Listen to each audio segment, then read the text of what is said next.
welcome to Soul Leadership. My name's Marie Skilling and I'm the founder.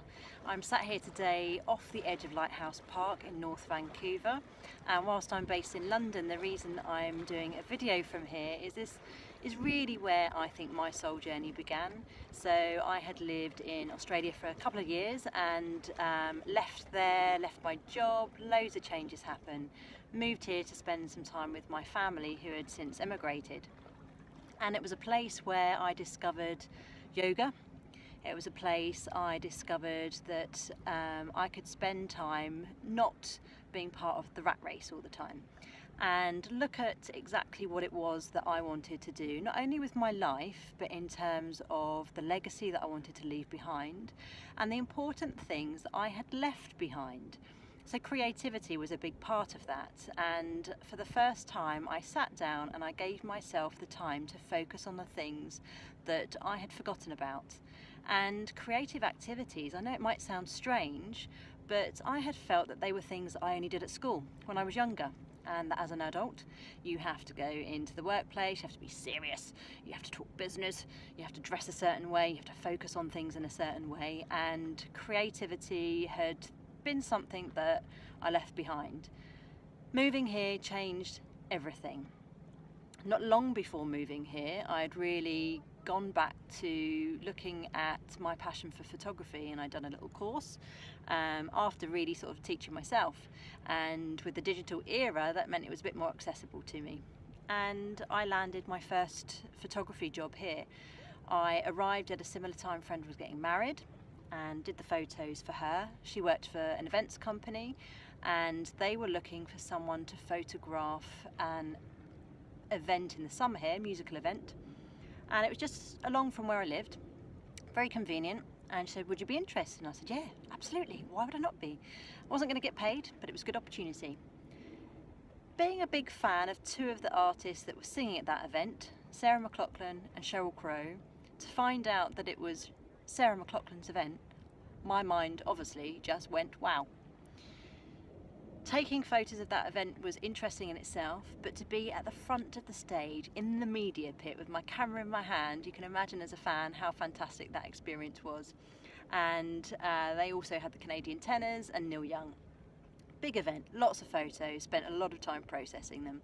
But off the back of that, I then had a portfolio, so I took a chance. I didn't request money, I didn't demand wage, I took a chance, I volunteered. It was an opportunity I didn't have a week before, a day before, an hour before it happened, so it was really worth taking a chance on it.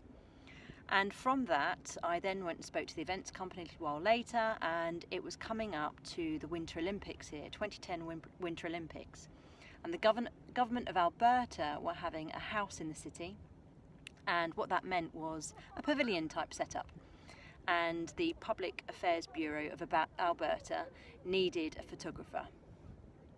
I became that photographer. It was phenomenal, absolutely phenomenal. I photographed press conferences with athletes. I became the Premier of Alberta's personal photographer.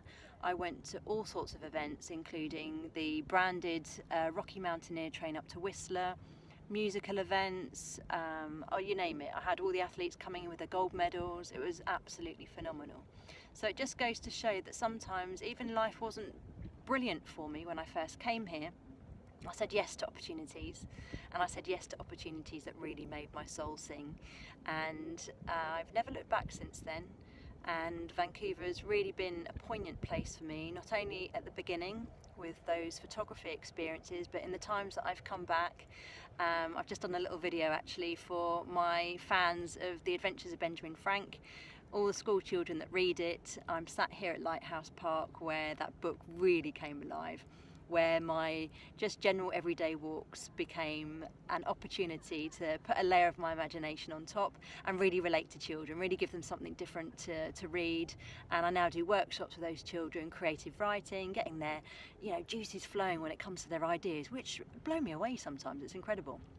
So I thought it was really important to come back to Vancouver to do my first video, to really share with you how my soul journey began.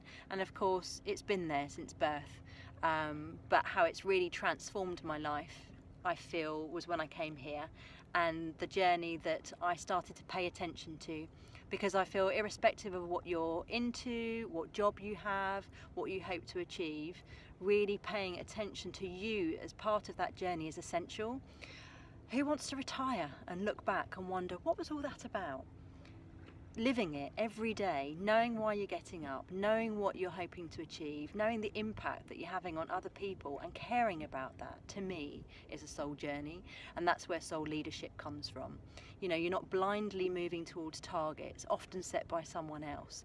You're thinking about, in the mix with those things you don't necessarily have any choice about, but you are thinking about the impact that you want to have, the life that you want to live, and that to me is leadership that is meaningful, and it's therefore sustainable because it's part of you. And so this is really at the crux of what I want soul leadership to be about, and what I'm creating with my clients, and the work that I'm doing in workshops, to help people just to stop, just to pause, just to put the brakes on for a short while and think about, what is all this about? What was it meant to be? What do I want it to be about? And what do I want to feel every day as I am part of it? Because we only get one shot, and that one shot is so important. And if we can be a part of it rather than just numbly following someone else's set of tasks for us, I tell you, your life turns around. It's incredible. So I look forward to sharing more stories with you, sharing more of my adventures, and creating more of the things that are important to me, and working with you to find the same for you, because it's essential. Like, I can't say it enough, it is essential. I want you to feel that you are whole in everything you do, and not fragmented, not frazzled, not losing the plot, not had enough. You know, wake up every day and like, yeah, I'm ready to go. I'm enjoying this. This is what I hoped to do today. This is what I hope to achieve in a couple of weeks' time. This is how I hope people feel when they're around me. Those fundamental, meaningful, soulful aspects to living that make it better for all of us together.